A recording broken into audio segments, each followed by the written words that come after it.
bienvenue sur RD Congo Info. Merci de votre fidélité. Émission 5 minutes avec César Ngadi.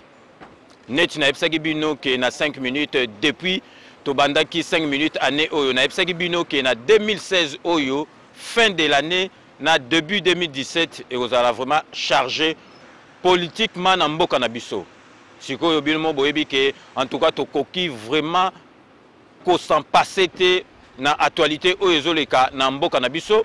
Yango na lelo tozali le 20 décembre, tozilaki tokoma le 20 décembre, lobi ezalaki le 19 décembre, ezalaki fin ya mandat ya président Kabila. Donc tozilaki lobi parce que azalaki na nous président de la République ti na minuit. Lelo tozali le 20 décembre, donc président de la République Kabila azali lisusu présidenté Nandengi article moko ya constitution et lobby que le 19 décembre il faut président Kabila atikela président Moussou sous place. Mais na kata constitution pe article moko lobby que tant que président Moussou sous azalité président Kabila akozala kaka président. Yangana lelo tozali kolobela 5 minutes avec César Ngadi, tozali kolobela dossier on a boyebi que na 5 minutes avec César Ngadi biso to salaka jugement te to pesaka point de vue na biso te tozora part ya mutu te to salaka analyse po bino bo yeba eloko nini bokoloba. Donc bomona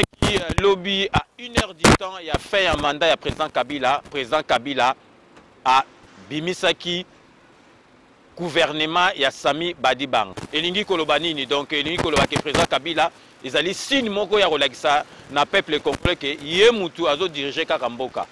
Ye mutu azo sala makambutu. Donc parce que ta ezalaki ya kobimisa gouvernement wana. Donc neti boyebaki ke dialogue ya mibale bandoko salama na basango oyo bazali rassembler na 5 bakataki yango po e reprendre lobby mercredi bango bakendaki na Italie na Vatican pour na makambo ya pape. Est-ce que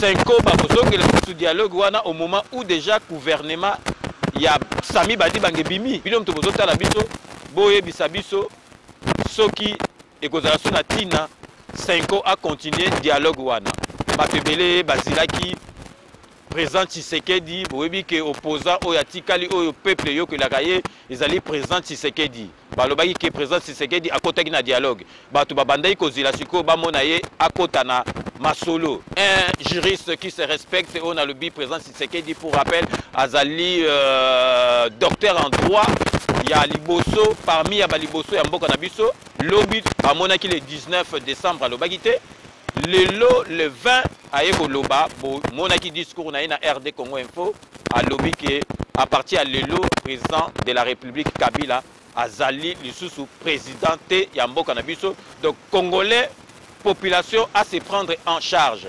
Donc yango wana toza kolobaka na 5 minutes bino bozotala bamsu balobi nyoso tout autre zomona ezaka papa Tshisekedi ye moko parce que ye mutu azalaki pour dialogue ne bandeli bato bazoboya à côté dialogue à keti na makambo 5 na suka aye kolobake azalité après alobi na population siko ke a sezwa en charge bamsu balobi na nyoso bana oyo elekaki le 19 na lelo ezali bien karake soki bato bakufite intérêt ya ba politicien ezali pouvoir mais ba congolais bazosambela ke ba innocent bakufate yango na biso boyebi ke na 5 minutes tozwaka part ya mutu te mais bino mutu bozotala biso est-ce que faute nyoso tu oyo eza ya ba politicien eza ya opposant ou bien nyoso tu oyo eza ya faute ya président Kabila parce que président Kabila azalaki na tant quand même ou bien seni ya kosala élection basalaki élection te balobi mbongo ezalité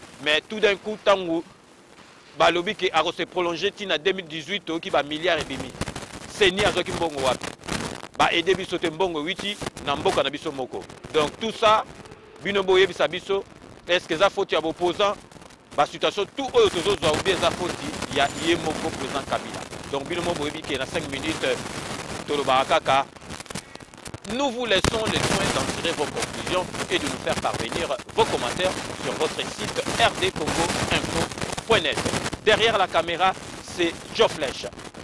Quant à moi, nous allons nous retrouver d'ici la fin de la semaine car l'actualité est vraiment chargée pour un nouveau numéro de 5 minutes avec César Ngadi. N'oubliez pas, tout le monde est d'accord et il en restera ainsi pendant longtemps. Beaucoup vivre en RD Congo Info. À très bientôt. Congo.